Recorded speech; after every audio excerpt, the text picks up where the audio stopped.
The courtroom went silent when a 9-year-old boy stood up. He was wearing a white button-down shirt and a tie that was slightly crooked because his father wasn't home to teach him how to tie it. He was holding a rolled-up piece of notebook paper in both hands, the way you hold something important. The prosecutor almost laughed. The jury shifted uncomfortably.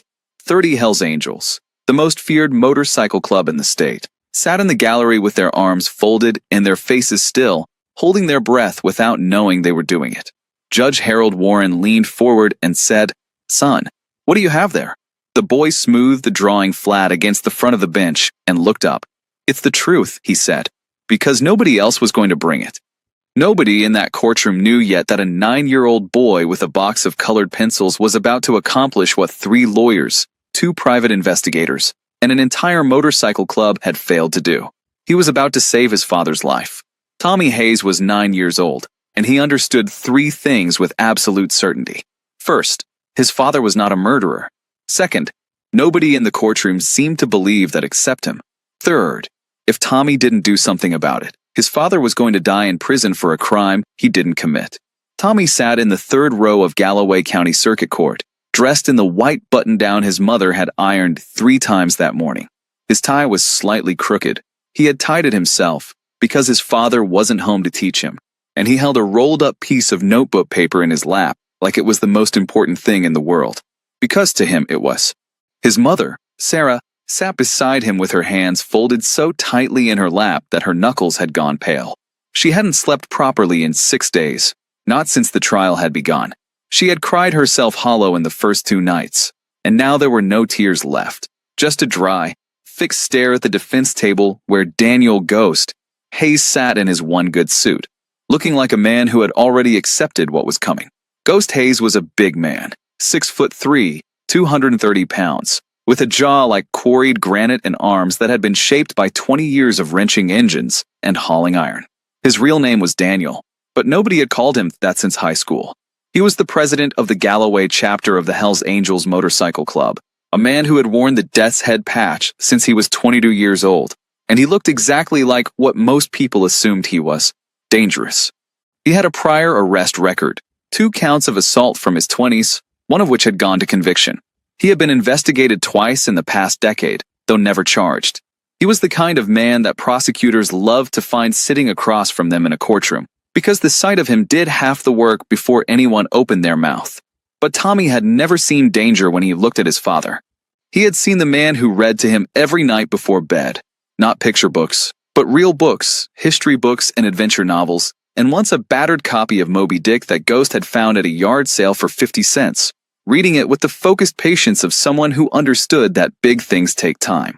He had seen the man who sat with him for 3 hours in the emergency room when Tommy broke his collarbone falling from a tree, holding his hand without saying a single word, because Ghost Hayes was a man who understood that sometimes words aren't what you need. He had seen the man who cried, quietly, privately, facing the back of the church, at Tommy's grandfather's funeral, pressing his face against the sleeve of his leather jacket so nobody would see. That was who Ghost Hayes was to his son. But to the Galloway County District Attorney's Office, Ghost Hayes was a criminal, the president of a violent organization, a man with a record, a man who, on the night of October 14th, had allegedly run a civilian vehicle off of Route 9, causing a 24-year-old named Kevin Marsh to crash into a guardrail and sustain serious injuries.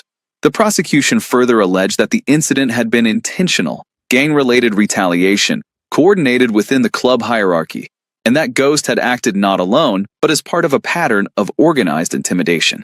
The charges were aggravated assault, reckless endangerment, and participation in organized criminal activity.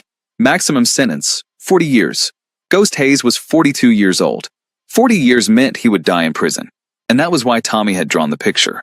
It had started, as so many catastrophes do, as an entirely ordinary evening. Ghost had picked Tommy up from school that Tuesday afternoon at 3:15, right on time, his Harley-Davidson Road King rumbling in the pickup line, while mothers in minivans gave it a wide berth. Tommy had climbed on the back wearing his helmet. Ghost was fanatical about helmets.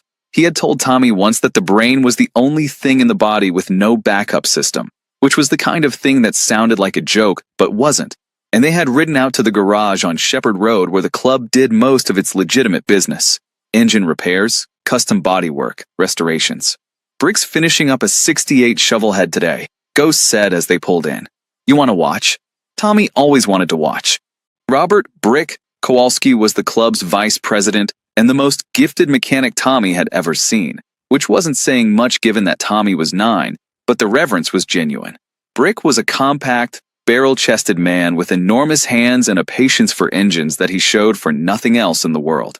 He talked to motorcycles the way some people talk to horses, quietly, persuasively, as if the machine had feelings and simply needed to be understood. She's been crying, Brick said about the shovelhead that afternoon, without looking up from the carburetor. Listen, he kicked the engine over once, and it coughed and rattled with a sound like a dying man. Then Brick adjusted something infinitesimal, kicked it again, and the motor smoothed into a deep, steady rumble that Tommy felt in his chest. Better, Brick said, with the satisfaction of a surgeon. They stayed at the garage until nearly 7 o'clock. Tommy did his homework at the workbench. Ghost always insisted on this, wherever they were. And then they rode out together, heading back toward the house on Meridian Street. But they never made it home directly. Not that night. Route 9 was a two-lane highway that cut through the western edge of Galloway County, passing through stretches of farmland and pine forest before reaching the outskirts of town. Ghost took it sometimes because it was faster than the main roads at that hour, but mostly because he liked it. The way it curved through the hills and opened up on the ridge, where on clear nights you could see the lights of the next county spread below you like fallen stars. It was on the descent from that ridge, just past the old Hartley farm, that they saw it. A gray sedan, a Honda Accord, Tommy would remember this precisely, was swerving across the center line. Not drifting, swerving, deliberately and violently, as though the driver was trying to force something off the road. And behind it, another motorcycle, a black bike that Tommy didn't recognize, with handlebars that were modified taller than standard, was locked in a terrifying dance with the sedan, being pushed closer and closer to the guardrail on the right side of the road. Ghost slowed immediately. Tommy felt his father's body shift into the particular stillness he recognized as high alert. Everything quiet, everything focused, the way Ghost moved when he was calculating rather than reacting. Hold on, Ghost said. What happened next took approximately 12 seconds. Tommy would spend weeks replaying those 12 seconds in his mind, drawing them over and over again on paper, trying to capture every detail before memory could soften and distort it. The sedan swerved hard once more. The black motorcycle clipped the guardrail. The rider, a young man in a dark jacket, lost control and went down. Not off the bridge, not into the ravine below, but onto the asphalt shoulder, the bike skidding and sparking across the surface, the rider tumbling clear and coming to rest against the base of the guardrail. He was shaken, but he got up. He was alive. Ghost pulled over immediately. He got Tommy off the Road King and made him sit on the guardrail, right there. Don't move. I mean it. And then he walked toward the downed rider. The gray sedan had stopped too, about 40 meters down the road. Ghost helped the rider up. They exchanged words Tommy couldn't hear from where he sat. Ghost pulled out his phone and called 911. While they waited, the driver of the gray sedan climbed out and walked toward them. Tommy watched him come. The driver was a young man, mid-20s, with light hair and a quick, aggressive way of moving. The kind of energy Tommy recognized from boys at school who were always looking for something to prove. He had a tattoo on the right side of his neck, too far away to make out. But there was something else Tommy noticed clearly, because the man had rolled up his sleeves despite the October cold, and the gesture exposed his left forearm. A scar. Long, pale, slightly raised, running from wrist to elbow like a river on a map. Tommy looked at that scar and, without knowing why, filed it away. Ghost and the young man argued. Brief, intense, low-voiced. The young man pointed at the downed rider, who seemed, this was what Tommy noticed, even at 9, to know the sedan's driver, seemed almost unsurprised by his presence. Then the young man walked back to his car and drove away. The police arrived 7 minutes later. And in those 7 minutes, everything got turned around. The first officer on scene was a compact man named Dale Finch, who Tommy had never seen before. Finch did not take Ghost's statement first. He talked to the downed rider, Kevin Marsh, 24 years old, for a long time. Then he talked to Ghost, and Tommy could see from his father's posture that the conversation was not going the way it should. Ghost was a man who stood his ground even when it would have been wiser not to, and he was standing his ground now, pointing down the road where the gray sedan had gone, making his case with the earnest clarity of a man who knows exactly what he saw. Finch arrested Ghost Hayes that night on suspicion of vehicular assault. Kevin Marsh told the arriving officers that a motorcycle had run him off the road. He did not mention the gray sedan. He did not mention the argument that had happened in plain sight. He pointed at Ghost Road King and said, "That one. That's the one." Ghost looked at Tommy across the flashing red and blue lights. Tommy looked back at his father. And even at 9 years old, Tommy Hayes understood that something had just gone very, very wrong, and that the wrongness had been chosen, deliberately, by people who knew exactly what they were doing. The 6 weeks between Ghost's arrest and the first day of trial were the longest of Sarah Hayes' life, and by extension, the longest of Tommy's. The Hells Angels retained a lawyer for Ghost, a man named Howard Gretsch who had handled cases for the club before and who had a reputation, within club circles, for getting results. But 3 weeks before the trial, Gretsch withdrew, citing irreconcilable differences with the client. Tommy's mother explained this quietly, as meaning the lawyer was scared. What exactly scared him? Tommy didn't learn until later. The answer was Raymond Voss. Raymond Voss was the Galloway County District Attorney, and he had built his career on prosecuting organized crime. He was 52 years old, with the lean, persistent look of a hunting dog and a conviction rate he publicly cited at every election opportunity. He had prosecuted 3 major gang cases in the past decade, had put away the heads of 2 criminal enterprises, and had earned the kind of reputation that made defense attorneys recalibrate their approach before a word was spoken in court. When he took on a case personally, rather than delegating to his assistants, it meant he intended to win, and he intended to be merciless about winning it. He took on Ghost's case personally. Without Gretsch, Ghost was left with a court-appointed public defender named Linda Marsh, no relation to the prosecution's star witness, a coincidence that felt like a dark joke. Linda was 52 years old, competent in routine matters, visibly overwhelmed by Voss, and carrying 23 active cases at the same time as Ghost's. She had met Ghost 4 times before the trial began. She did not call a single witness in the first 3 days of proceedings. The prosecution's case was, on its surface, formidable. They had Kevin Marsh's testimony, detailed, consistent, delivered with the practiced calm of a man who had been coached to a high polish. They had Officer Finch's account, describing Ghost's aggressive and threatening demeanor at the scene. They had cell phone records showing Ghost had called a fellow Hells Angels member 14 minutes before the incident, presented by Voss as evidence of coordination, of premeditation, of the club acting in concert against a civilian target. And they had photographs of Ghost's Road King showing the scuff mark on the left fairing that Voss claimed was consistent with contact with Marsh's motorcycle. What they did not have, because it had never been investigated, was the gray sedan. Tommy had told the police about the gray sedan on the night of the arrest. He had described it to Finch: gray Honda Accord, cracked left taillight, the swerving, the argument, the man with the scar. Finch had written in his field notebook. Tommy would not learn this until later. A single line: child, son of defendant, mentioned gray vehicle, possibly Honda.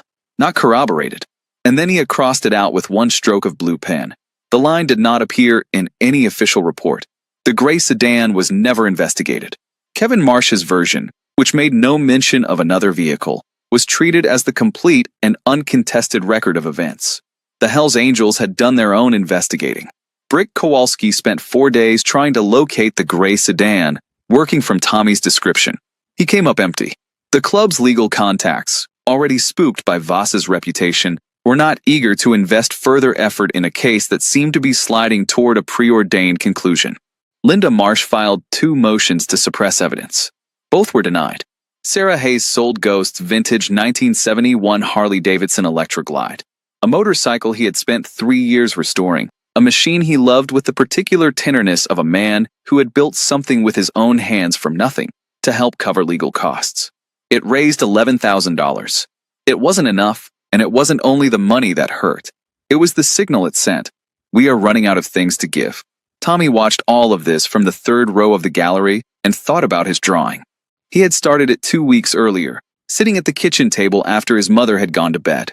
He drew the way some children write in diaries, not as art, but as memory, as record, as the only form of documentation available to him when every other form had been closed off or corrupted. He drew Route 9 as he remembered it, the curve of the road, the guardrail on the right, the positions of the three vehicles, the slope of the hill. He drew the gray sedan and the black motorcycle and his father's Road King. He drew the man with the scar, standing beside the gray car door. He was not a gifted artist. The cars were somewhat boxy, the proportions imperfect, and he had to label things with small printed words to make certain details clear. But the drawing was specific in a way that surprised even him, because he had not realized, until he began drawing, how much he had actually stored in memory. Each time he redrew it, and he redrew it 5 times. He caught something he had missed: the angle of the Accord's front bumper mid-swerve, the particular height of the black motorcycle's modified handlebars, the way the cracked left taillight was fractured diagonally rather than in a starburst. On the 5th redraw, he added the detail box in the corner, an inset circle like the kind he'd seen in engineering books, showing a magnified view of a left forearm. On the forearm, drawn with precise, almost medical care, was the scar. Beside it, in his small, careful printing, "This man equals gray car driver. He knows Kevin. They talked after." He rolled it up, secured it with a rubber band, and put it in his backpack. He didn't tell his mother. He didn't tell Brick.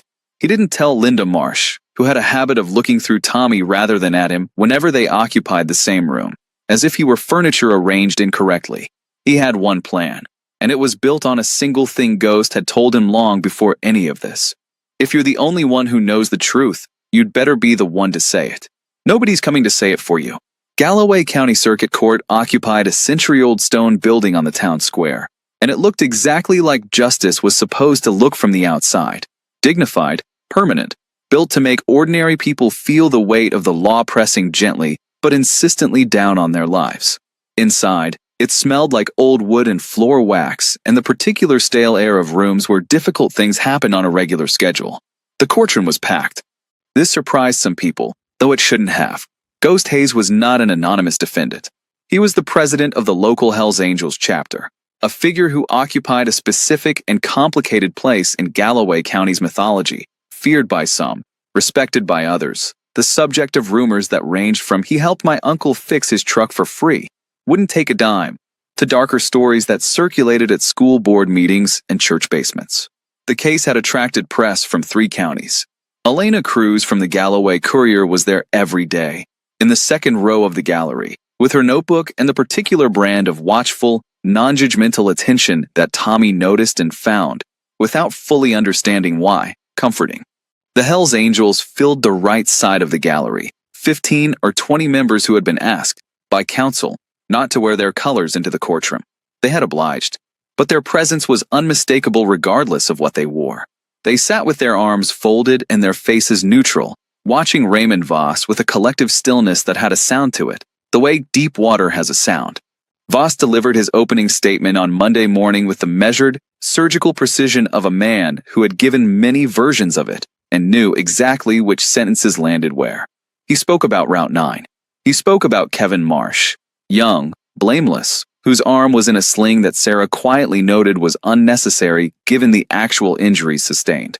He spoke about the Hells Angels as an organization, carefully, within the limits of what was legally permissible, in a way that made their presence in the gallery feel less like support and more like a confirmation of everything he was saying.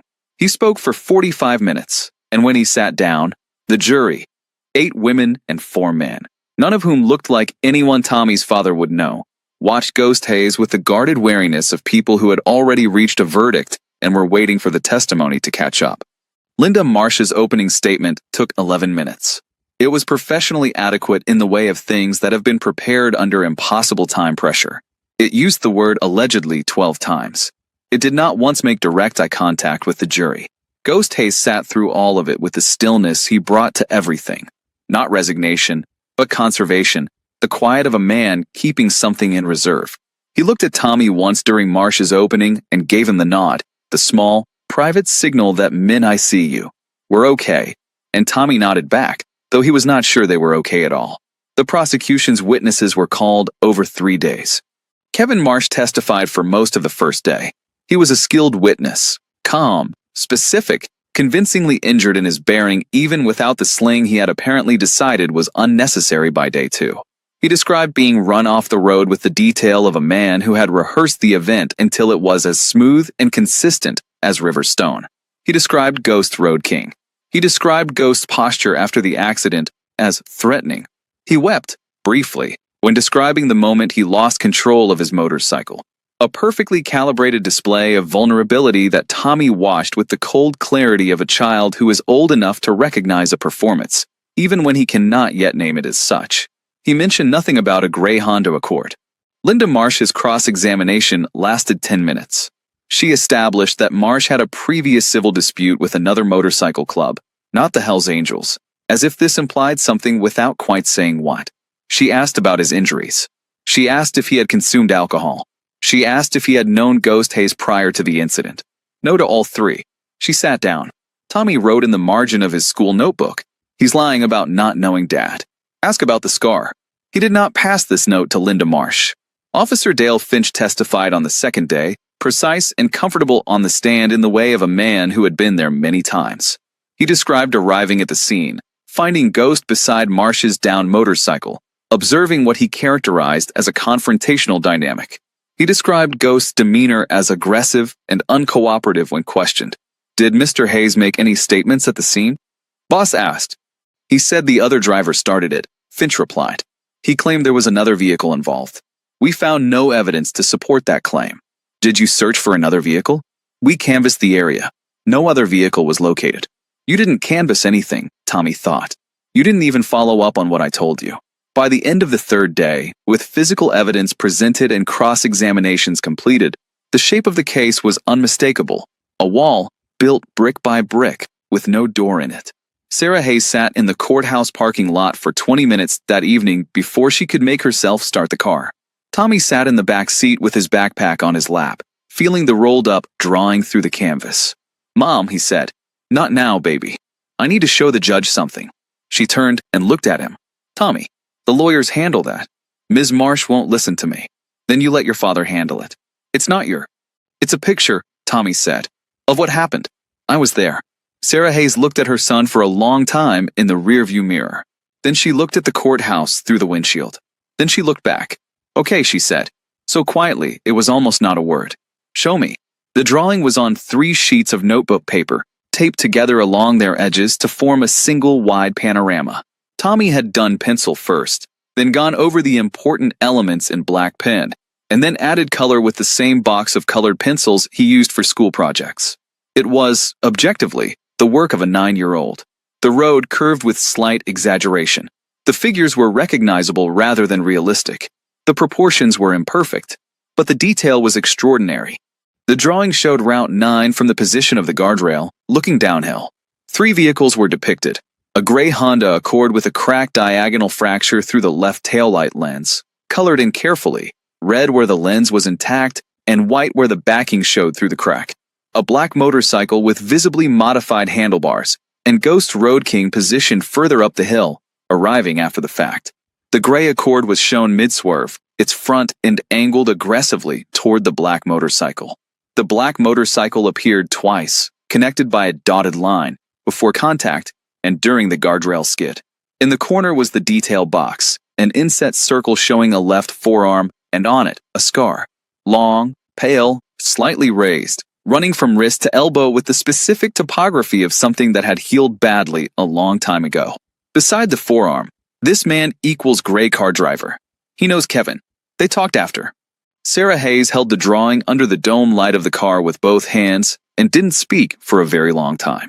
The next morning, she arrived at the courthouse an hour early and asked to see Linda Marsh.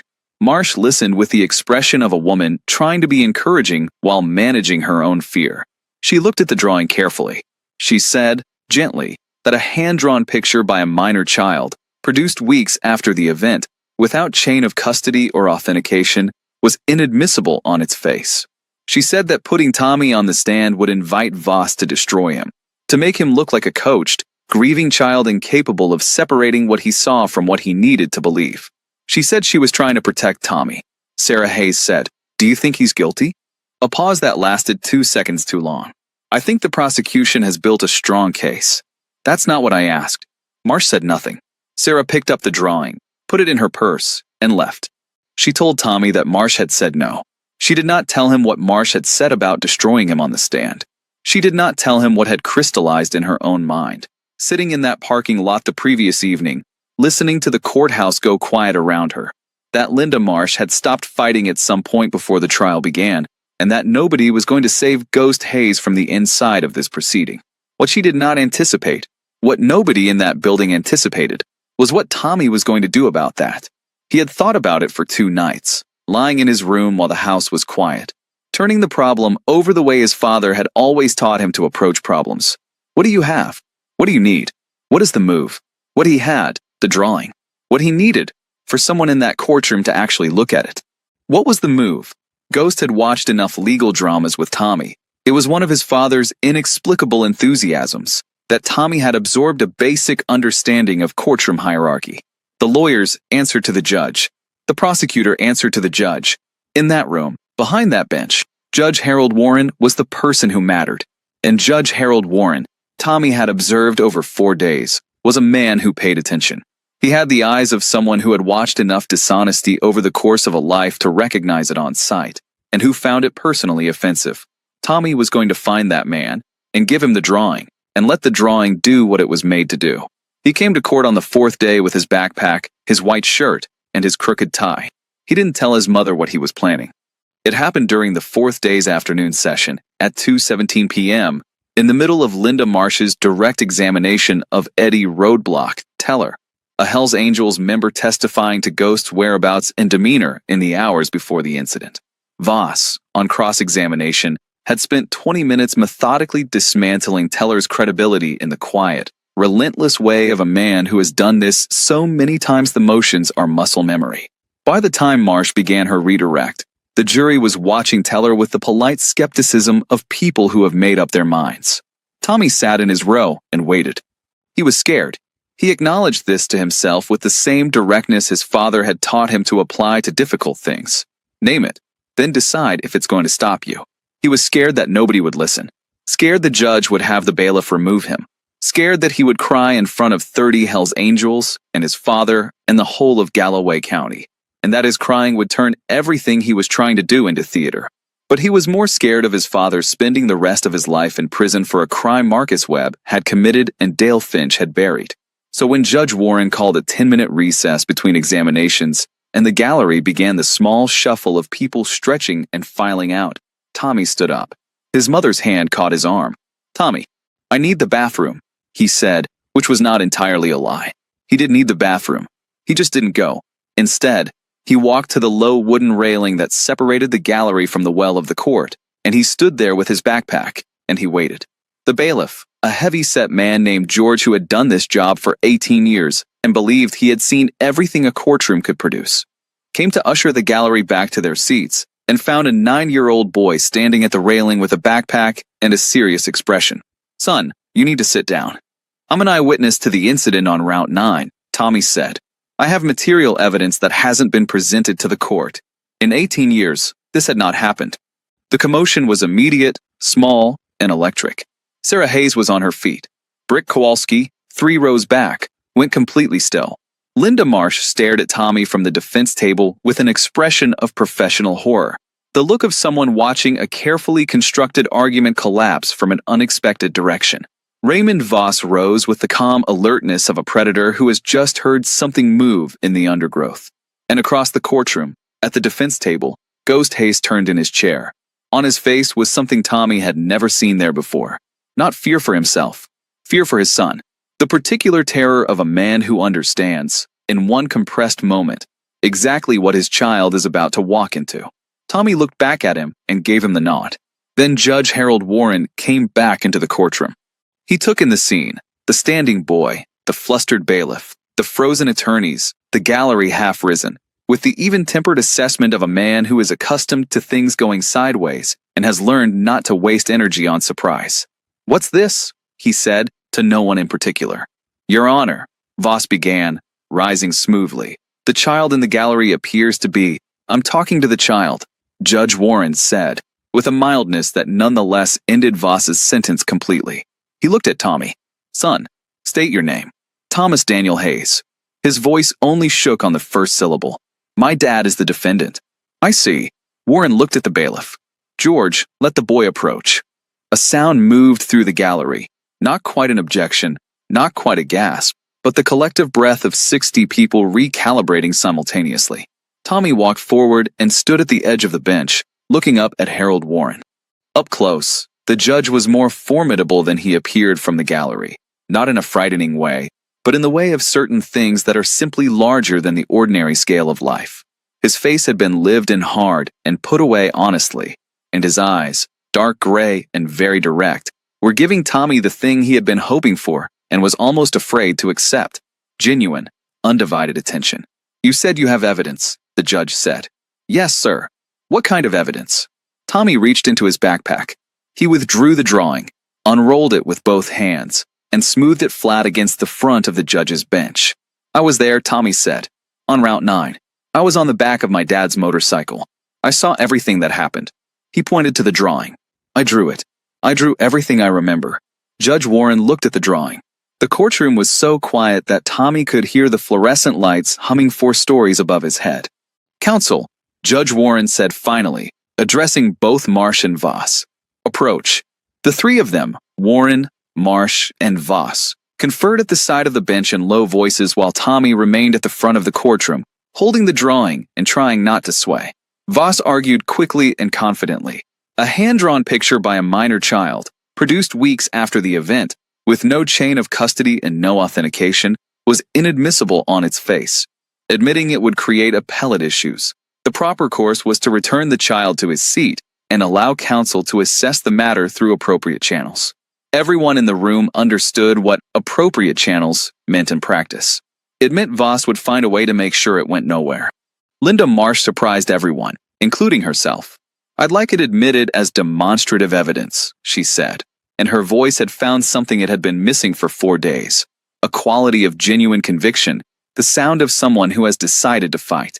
Under Rule 803, a drawing created by a witness shortly after an event for the purpose of recording personal observations, submitted alongside the witness's available testimony, goes to weight rather than admissibility.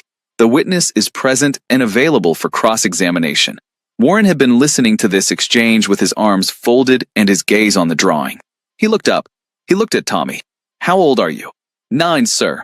"You were on your father's motorcycle on the night of October 14th? "Yes, sir. He made me sit on the guardrail when he went to help the man who fell. He's very careful about," a pause. "He's always careful about that kind of thing." Warren looked back at the drawing. He had been looking at the detail box in the lower right corner. He studied it without speaking for a long time. "Thomas," he said, "tell me about this." Tommy stepped forward and pointed to the detail box. "That's a scar on the left arm of the man who was driving the gray car. The gray car was the one that pushed the black motorcycle into the guardrail. Not my dad's. The gray car." He traced the line on his own arm.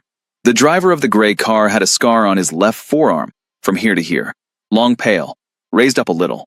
After the motorcycle fell and the police were called, the gray car stopped, and the driver came and talked to the man who fell. They talked like they already knew each other. They weren't strangers. The silence in the courtroom had accumulated a texture, like weather. And then what happened?" Warren said, "My dad and the gray car driver argued. My dad was pointing down the road, I think telling him to wait for police. The gray car driver got angry and left. And then police came." Tommy paused. "I told Officer Finch about the gray car. I told him about the scar. He wrote it down. But it's not in any of the reports. I checked. Ms. Marsh showed me the discovery documents." He looked, for a moment, at Officer Finch in the gallery. Finch's face was professionally neutral, but there was something under it, a minute muscular tension in the jaw and around the eyes, that Warren, who had been reading human faces in difficult rooms for 31 years, registered and did not forget. Warren set the drawing on the bench and looked at it again. He looked at the scuff mark on the Accord's front bumper mid-swerve, a specific abrasion mark Tommy had rendered in gray pencil.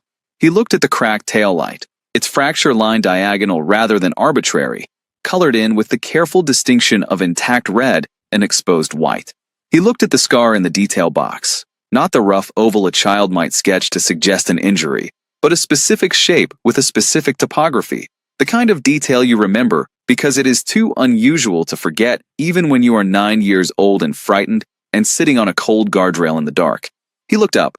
"Mr. Voss," he said, "has anyone, The investigating officer, your office, anyone involved in preparing this prosecution, investigated the existence of a gray Honda Accord in the vicinity of the incident on Route 9 on the night of October 14th. Boss remained composed. Traffic camera footage from Route 9. Route 9 doesn't have traffic cameras, Warren said. I drive it twice a week. What traffic records were developed?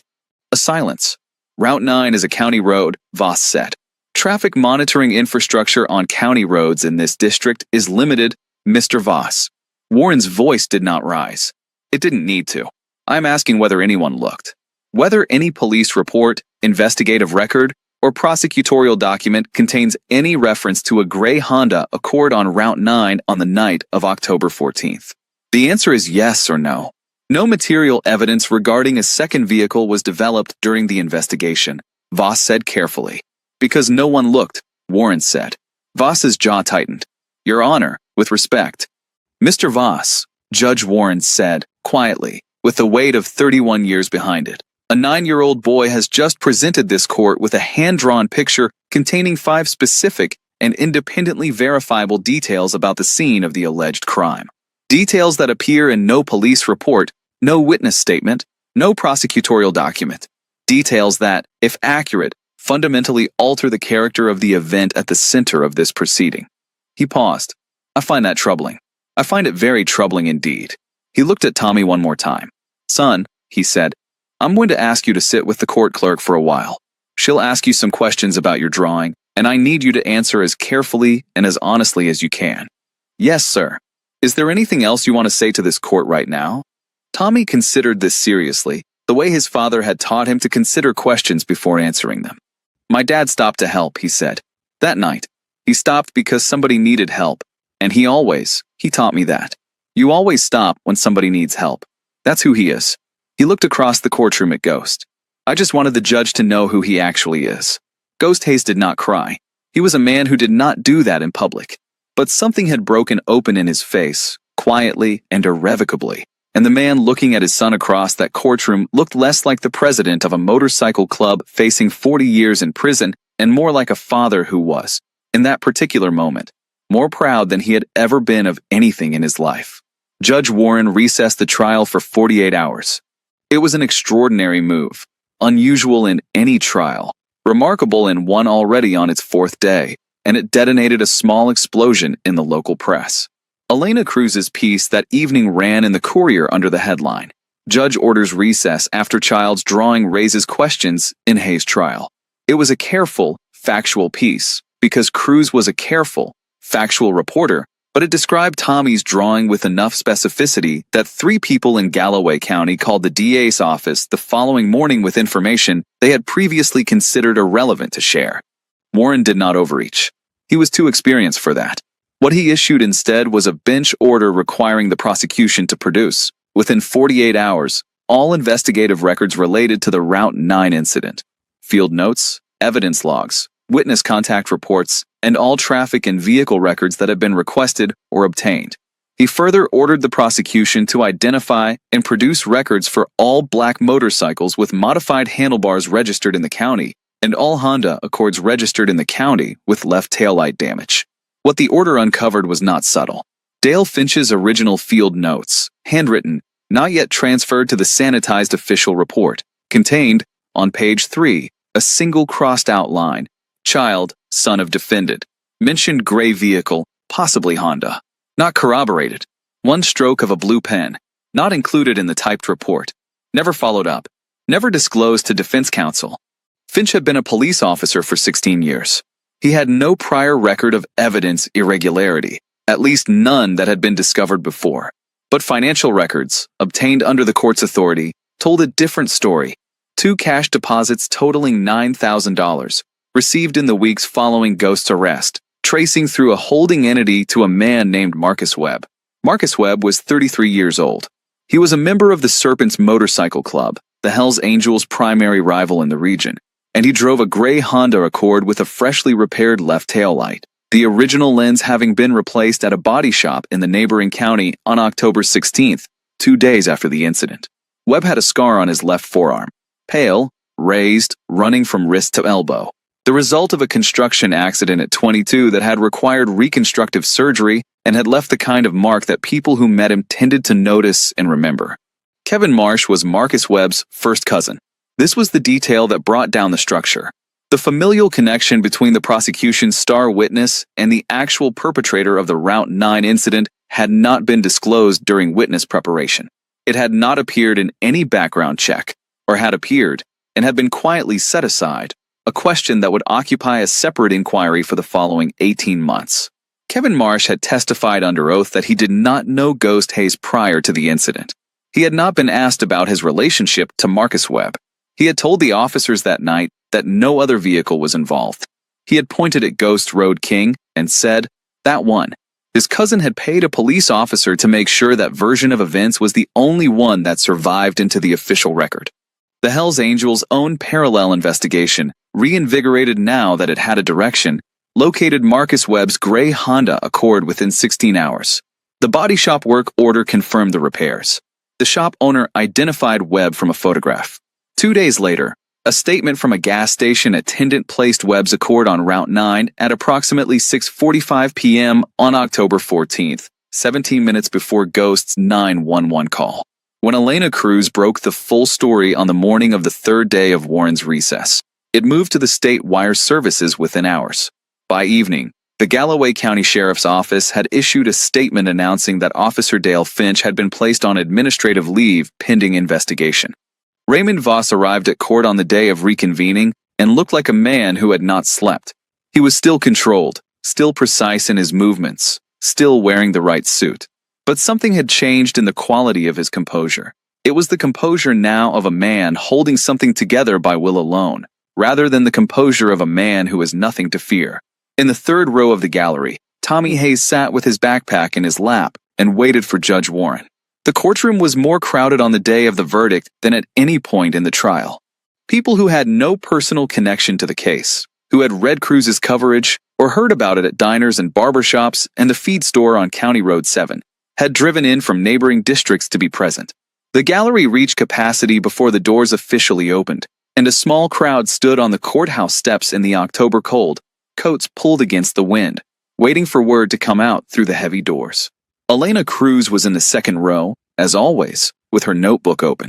She would write afterward that the atmosphere before Warren entered was like the air before a major storm, charged, pressurized, containing the sense that something consequential and irrevocable was about to occur.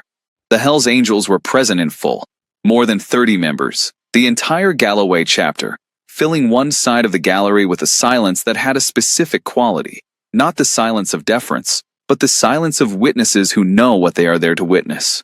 Brick Kowalski sat at the front with his arms folded and his eyes on the bench, as still as stone and just as dense. Ghost Hayes was at the defense table, and he looked different than he had in the preceding days. Not more relaxed. The verdict had not yet been delivered, and Ghost Hayes was constitutionally incapable of relaxing before a thing was resolved, but more like himself, present, alert, quietly inhabiting his own size in a way he had not been able to do while the walls were closing in around him. Tommy was in the third row with his mother. Same white shirt, same crooked tie. Sarah Hayes held his hand so tightly that his fingers went numb, and he let her. Judge Harold Warren entered at 9:02 a.m. The room rose. He sat. He arranged his papers. He looked at the courtroom, the packed gallery, the reporters, the Hells Angels, the frightened prosecutor, the defendant and his son, with the careful, unhurried attention he brought to everything. Then he began, and he spoke for 40 minutes.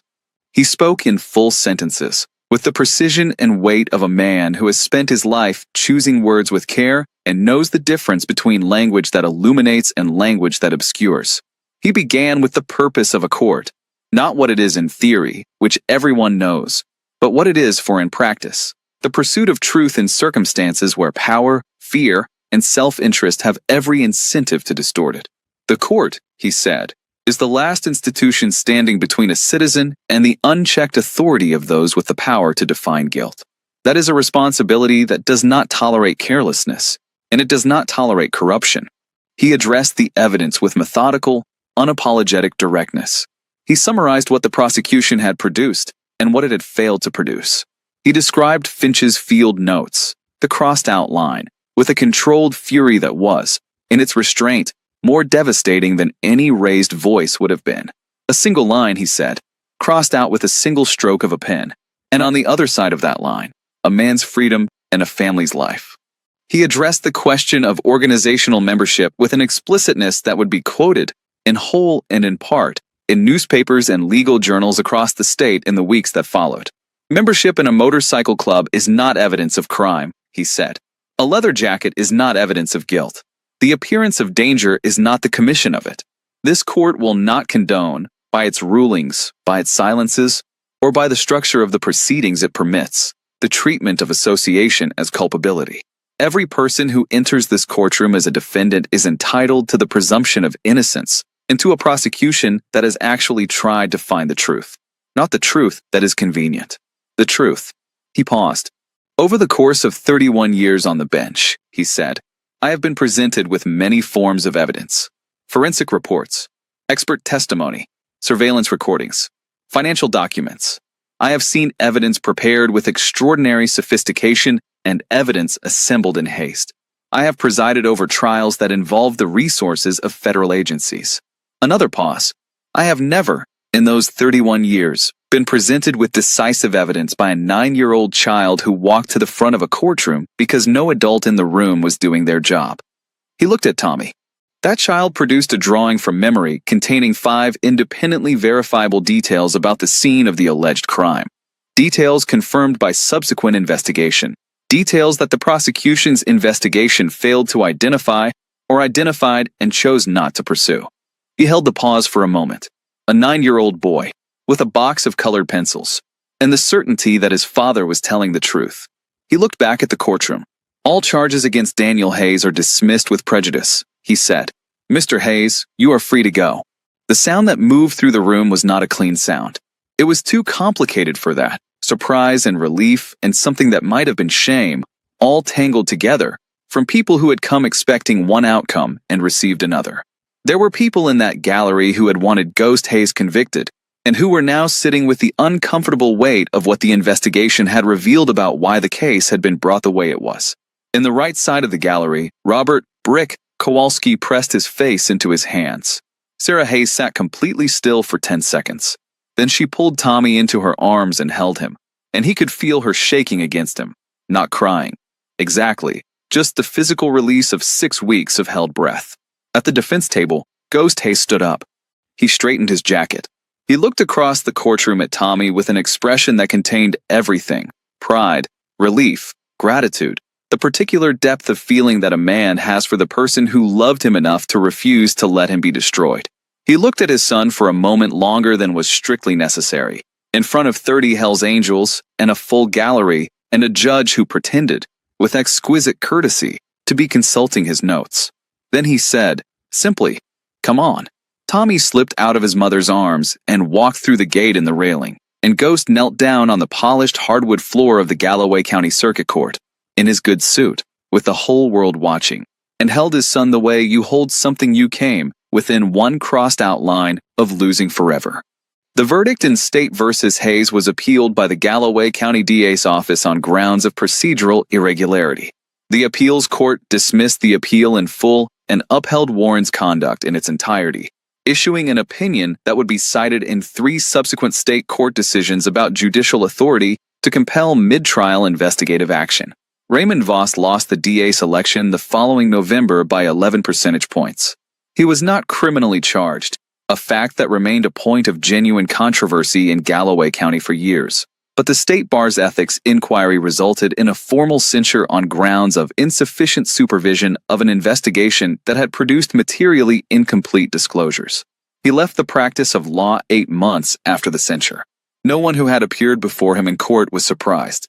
Dale Finch pleaded guilty to evidence tampering and obstruction of justice.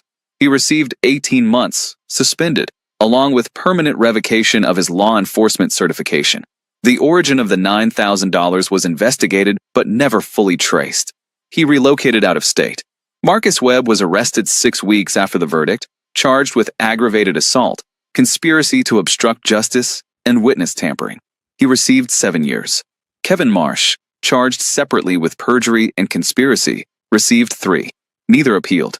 Linda Marsh, defense attorney, no relation, was never formally disciplined for her handling of the case. This was the subject of some sustained and not unreasonable discussion in Galloway County legal circles. In the following year, she took a pro bono case for a Hells Angels member in a neighboring county and won it decisively. Whether that was guilt or growth, she never said publicly, and nobody asked. Elena Cruz's coverage of the trial was entered for the State Journalism Prize. She received an honorable mention and an offer from a paper with 4 times the circulation, which she declined. Galloway County, she said, had turned out to be more interesting than it looked, and she had the feeling it was going to keep being interesting for a while. Judge Harold Warren retired 2 years after the trial, at 69, after 33 years on the bench. At his retirement ceremony, attended by colleagues, former clerks, and several dozen people who simply showed up because they wanted to, he was asked which case from his career he was most proud of. He thought about it for a moment, genuinely thought about it, not performing the consideration, and said, "I didn't do anything in that case. A boy did. I just paid attention." The Hells Angels threw a party at the garage on Shepherd Road the weekend after Ghost released that reportedly lasted 2 full days and could be heard from the main road in conditions of ordinary wind. Tommy was permitted to attend the first evening, until 9 o'clock, after which he was driven home by Brick Kowalski, who spent the entire 20-minute drive explaining the proper method for rebuilding a carburetor from first principles. Tommy Hayes grew up in Galloway County. He studied at the State University, pre-law, then law school, where he graduated in the top 10% of his class. He did not go to a large firm. He opened a small practice in Galloway, and he took cases that other lawyers considered unwinnable, and he won more of them than made statistical sense, and he never entirely explained how. He kept the drawing. The original, the 3 taped-together sheets of notebook paper that he had smoothed against the front of Judge Warren's bench on an October afternoon when he was 9 years old, was returned to him after the proceedings concluded.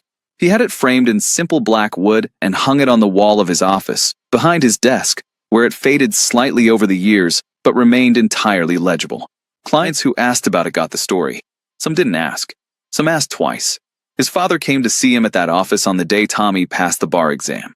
Ghost Hayes was 62 years old by then, with considerably more gray in his hair and the same jaw and the same eyes and the same way of occupying a room.